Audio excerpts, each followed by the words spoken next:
अस्सलाम वालेकुम। आज का हमारा यूनिट है haemorrhoid adult health nursing. First में हेमराइड, जिसे हम अपने ज़बान में बवासीर कहते हैं, और इसके हम ऑब्जेक्टिव्स पढ़ेंगे कि इसके कितने टाइप्स हैं, डिफिनीशन, पैथोफिजियोलॉजी क्या हैं।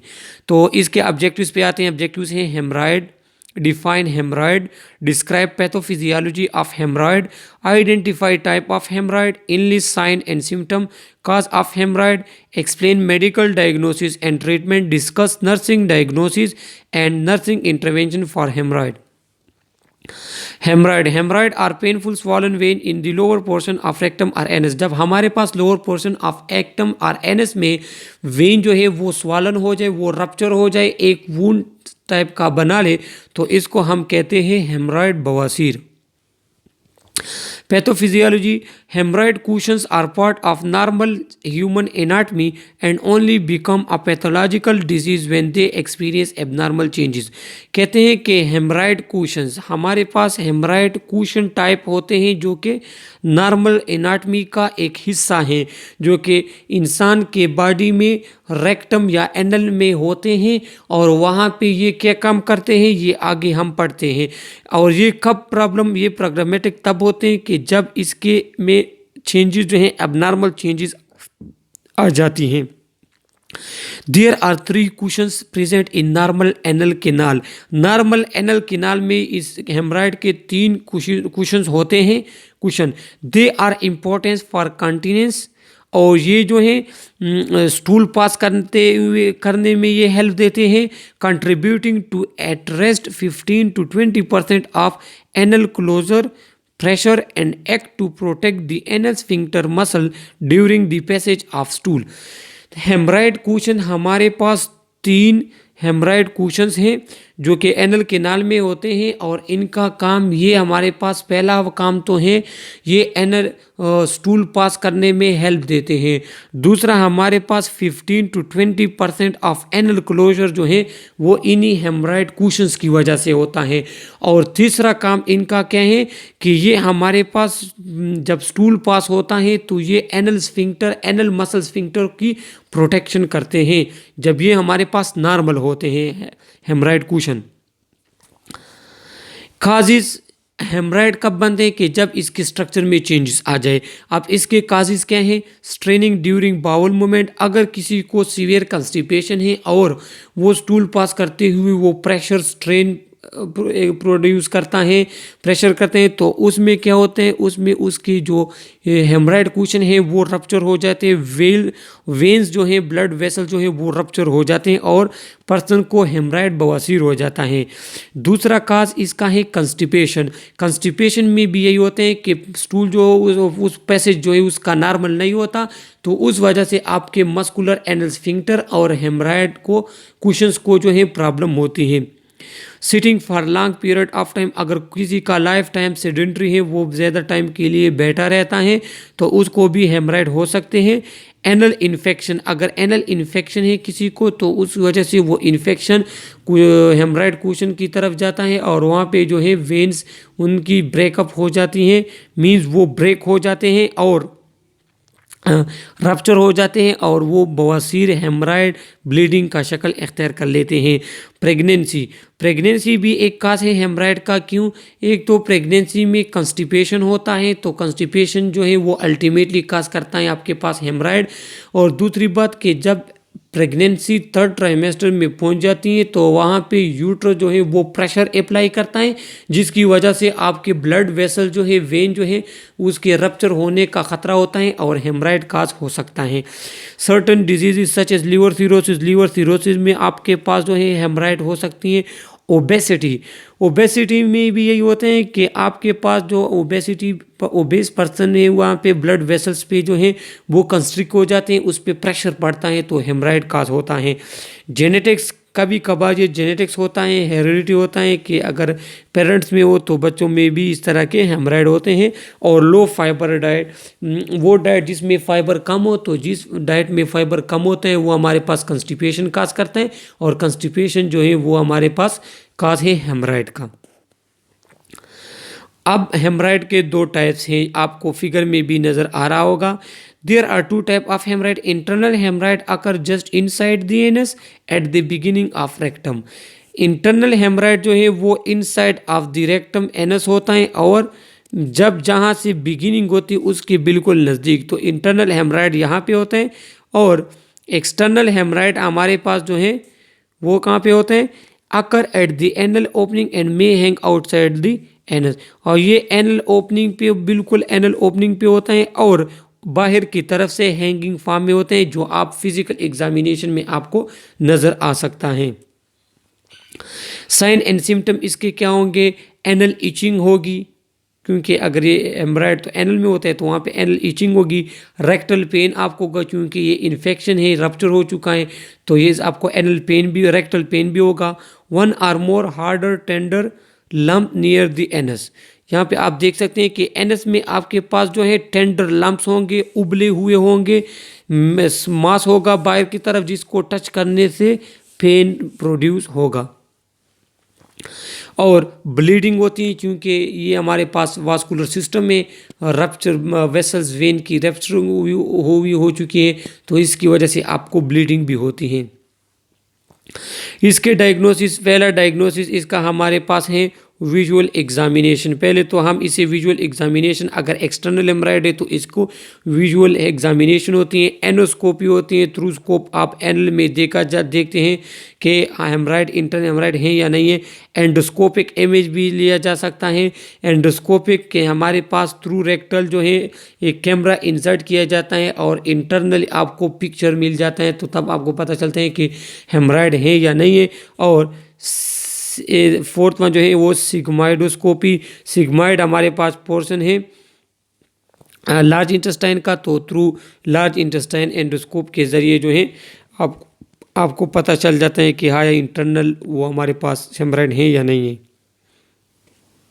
ट्रीटमेंट इसकी क्या है कि conservative treatment, increase dietary fibre, आप डाइटरी फाइबर को इंक्रीज़ करें तो कंस्टिपेशन नहीं होगी, आपको हेमराइड नहीं होगी प्लीज, अगर हेमराइड है तो वो कम हो जाएगा। ओरल फ्लूइड, आप ओरली फ्लूइड ज़्यादा से ज़्यादा दें ताकि उसको कंस्टिपेशन ना हो। एनसेड जो है पेन किलर के लिए आप दें। सीड्स बाथ, सीड्स बाथ क्या होता है, सीड्स बाथ हमारे पास ऐसा है कि एक टब, एक कंटेनर, छोटा सा टब जो है उसमें आप गर्म पानी रखते हैं, लेकिन इतना गर्म जिसको आप बर्दाश्त कर सके। फिर आपने उसके पर अपने मेज उस पे आप उस टब के पानी में आपने बैठना होगा ताकि वो वाटर जो है वो आपके एनल को टच कर सके, तो इस वजह से आपको पेन भी कम होती है और रिकवरी होती है उसकी हेमराइड की। ये एक ट्रीटमेंट है। रेस्ट, आपने रेस्ट लेना है, रेस्ट जो है आपने रेस्ट लेना है, लेकिन इतना रेस्ट आपने मीन्स रेस्ट आप लेंगे अगर आपको हेमराइड हो चुका है, ताकि आपकी जो है ब्लीडिंग वगैरह ना हो, लेकिन आपने थोड़ा बहुत एक्सरसाइज वगैरह करना है, सेडेंट बिल्कुल आपने नहीं रहना। स्टेरॉइड ऑइंटमेंट और क्रीम, तो ऑइंटमेंट और क्रीम आप लेंगे ताकि वो जो हेमराइड है, हेमराइड वाली जगह उसकी रिकवरी, उसकी जो है कवरी जो है वो तेज़ी से हो सके। फिक्सेटिव प्रोसीजर, फिक्सेटिव प्रोसीजर वो प्रोसीजर जो जिसमें आप जो है हेमराइड को ट्रीट करना चाहते हैं without surgery. The goal of non surgical procedure use to treat haemorrhoid is called fixative procedure. वो प्रोसीजर जिसमें आप विदाउट सर्जरी हेमराइड को ट्रीट करते हैं उसको फिक्सेटिव प्रोसीजर कहते हैं। विद अ रबर बैंड, या तो आप रबर बैंड के ज़रिए आप जो है उसको जो है वो टाइट कर लें, हेमराइड बाहर की तरफ से जो आपका मांस निकला हुआ है उसको रबर बैंड आप वो कर लें तो वो उसके साथ खुद ब खुद कट हो जाएगा। यूजिंग हीट, या थ्रू हीट आप हेमराइड को ख़त्म करें। लेज़र के ज़रिए भी आप उस एक्सटर्नल मांस को काट सकते हैं, या इलेक्ट्रिक करंट के ज़रिए भी आप काट सकते हैं उस मांस को। हेमराइडेक्टोमी, हेमराइडेक्टोमी जो है वो हमारे पास surgical removal of haemorrhoid is called haemorrhoidectomy. अगर इन ऊपर तरीकों से आप उसको ट्रीट नहीं कर सकते तो थ्रू सर्जरी आप उसे रिमूव करेंगे। Prevention, drink plenty of water, at least 8 glass per day. Prevention क्या है हेमराइड की, आप जो है प्लेंटी ऑफ वाटर पिएं, कम से कम 8 गिलास पर डे आपको पानी पीना होगा। Eat high fibre diet of fruit vegetable and whole grain, आप हाई फाइबर डाइट लें ताकि आपको कंस्टिपेशन ना हो, आपको स्ट्रेनिंग ना करनी पड़े और आपको हेमराइड ना हो। Empty bowel as soon as possible after the urge occur, और जब भी आपको ज़रूरत पेश आए आप जो है वॉशरूम अटेंड किया करें। रेगुलर एक्सरसाइज, आप नॉर्मल बेसिस पे रेगुलर एक्सरसाइज लिया करें। नर्सिंग डायग्नोसिस हेमराइड के लिए क्या है, पेन एक्यूट और chronic related to rectal swelling, आपकी रेक्टल जो है वो स्वेलिंग हो चुकी है, वहाँ पे आप जो है आपको ब्लीडिंग भी हो रही है, आपने ब्लीडिंग भी हो रही है, आपने कोई सर्जरी वगैरह की है हेमराइड की, तो उसकी वजह से आपको पेन होगा। Constipation related to ignore the urge to defecate due to pain during defecation, और जब आपने हेमराइड की जो है वो की हुई है, ऑपरेशन किया हुआ है, हेमरेडेक्टोमी की हुई है, तो आप जो है आपको अगर वॉशरूम की ज़रूरत पड़ती है लेकिन पेन की वजह से आपने जो है अपनी फीसिस अपने जो है पेशाब रोका हुआ है, तो उसकी वजह से आपको कंस्टिपेशन हो जाती है, क्योंकि आप जो है वॉशरूम अटेंड करना नहीं चाहते, आपको पेन होती है ड्यूरिंग वॉशरूम अटेंड करते हुए। Anxiety related to plan surgery, और जब आपको पता चल जाए कि आपकी सर्जरी होनी है तो उसकी वजह से आपको एनजाइटी भी होती है कि सर्जरी किस तरह होगी, कैसे होगी। एक तो प्राइवेसी की प्रॉब्लम होती है, दूसरा आपको पेन का भी ख़तरा होता है कि मुझे पेन होगी, आप डरते हैं, तो उसकी वजह से आपको एनजाइटी होती है। Impaired urinary elimination related to fear of post operative pain, और आप जो है अपना यूरिनरी एलिमिनेशन नहीं करते, अच्छी तरह से नहीं करते, क्योंकि जब जो है आप कहते हैं कि यूरिनरी एलिमिनेशन के साथ जो है मुझे पेन होगी तो आप ऑपरेशन के दौरान सर्जरी के बाद मुझे जो है पेन होगी, तो इसका जो आप यूरिनरी एलिमिनेशन है वो आपका इम्पेयर हो जाता है। Risk for infection related to inadequate primary defence, तो आप जो है वहाँ पे हेमराइड जिस जगह पे हुआ है सही, तो वहाँ वो जगह तो है वो तो ज़ख्मी, उसके हेमराइडेक्टोमी जो आपने कर लिए तो वो जगह आपकी ज़ख्मी हो गई। जब वो जगह ज़ख्मी हो गई तो उसकी तरह उस से जब आपका जो फीसिस वगैरह पास होते हैं तो आप उसकी सफाई अच्छी तरीके से नहीं कर सकते। प्राइमरी डिफेंस आप अच्छी तरीके से नहीं है आपका, तो उसकी वजह से आपको जो है इन्फेक्शन का ख़तरा ज़्यादा होता है। Deficient knowledge related to lack of information about home care, उसके बाद एक है कि आपको कभी कभार होम केयर की सही इन्फॉर्मेशन नहीं होती कि चूँकि मैंने हेमराइडेक्टोमी तो कर ली, ऑपरेशन तो हो गया, अब मैंने घर में इसके साथ किस तरह केयर करना है, इसको किस तरह प्रिवेंट करना है इन्फेक्शन वगैरह से, तो इस वजह से जो है आपको प्रॉब्लम क्रिएट हो जाती है, पेन आपका नहीं रुकता, हेमराइडेक्टोमी जो है वो उसकी सही ट्रीटमेंट नहीं होती, सही रिकवरी टाइम पे नहीं होती, क्योंकि आपको इन्फॉर्मेशन नॉलेज नहीं होता आपको कि मैंने इसके केयर किस तरह करनी है घर में। Intervention, nursing intervention for hemorrhoid क्या है, as needed provide warm sitz bath to reduce local pain and swelling.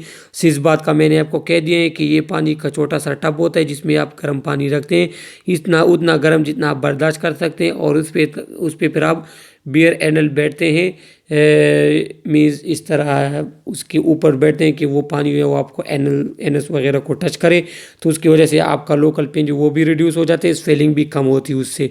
Check for sign and symptom of anal infection such as increase pain and foul smelling, anal drainage, आप जो है sign and symptom check करें कि आप anal जो है उसकी सही सफाई हो रही है, वहाँ पे जो है स्वेलिंग फुल स्मेलिंग तो नहीं आ रही, वहाँ से पेन वगैरह तो नहीं हो रहा, कोई ड्रेनेज वगैरह तो नहीं होती, इसकी जो है आपने चेक करना है साइन सिम्टम को। Teach the patient about haemorrhoidal development, predisposing factor and test, आपने पेशेंट को हेमराइडल डेवलपमेंट कि ये आपको जो है ये फिर से हो सकता है, इसकी आपने किस तरह केयर करनी है, इसको आपने किस तरह रीअकरिंग से बचाना है, सो आपने ये सब टीचिंग जो है ये पेशेंट को देनी होती है। नर्सिंग इंटरवेंशन में फिर हमारे पास आप है emphasize the need for good anal hygiene, आपने उसे कह रहे हैं कि आपके एनल हाइजीन, इसको आपने गुड रखना है, इन्फेक्शन से बचाना है, आपने डर्ट से बचाना है। Encourage the use of toilet paper without dyes और परफ्यूम, आप इस तरह का टॉयलेट पेपर यूज़ करें, टॉयलेट पेपर यूज़ करें जिस पे या डाई वगैरह ना लगी हो या उस पे जो है परफ्यूम वगैरह नहीं हो, क्योंकि फिर ये हमारे पास इन्फेक्शन का ज़रिया हो जाता है और एलर्जी भी आपको हो सकती है। Provide the patient with high fibre diet and encourage adequate fluid intake and exercise to prevent constipation, और कंस्टिपेशन को रोकने के लिए आपने उसको एक्सरसाइज के लिए इनकरेज करना है, फाइबर डाइट का आपने उसे कहना है और एडुकेट फ्लूइड इनटेक का कहना है, ताकि उसको कंस्टिपेशन ना हो। और जब कंस्टिपेशन नहीं होगी तो आपका जो है फीसिस जो है वो नॉर्मली पास होंगे, वो हेमराइड काज नहीं करेंगे और उस पेन आपके पास नहीं होगा। Prepare the patient for surgery if necessary, अगर किसी पर्सन को एम्ब्रॉयड है और उसकी सर्जरी जो है वो होनी है तो आपने उसको सर्जरी के लिए प्रिपेयर करना है। Monitor the patient pain level and the effectiveness of prescribe medication, आपने जो है पेशेंट का जो है वो पेन स्केल आपने देखना है। पेन स्केल हमारे पास होते हैं 0 से लेकर 10 तक, तो आपने पेशेंट का पेन स्केल देखना है पेन स्केल के ज़रिए कि वो उसको पेन जो हो रही है वो माइल्ड है, मॉडरेट है या सीवियर है, और देखेंगे कि प्रिस्क्राइब मेडिकेशन जो है वो इफ़ेक्टिव है या नहीं, उसकी वजह से पेशेंट को कुछ फ़ायदा हो रहा है या नहीं। तो इन चीज़ों को आपने हेमराइड में देखना है। ये आज का हमारा हेमराइड का यूनिट था। इसमें अगर आप लोग को कोई भी क्वेश्चन हो, कोई प्रॉब्लम हो तो आप थ्रू कमेंट या हमारे साथ कांटेक्ट कर सकते हैं। Thank you.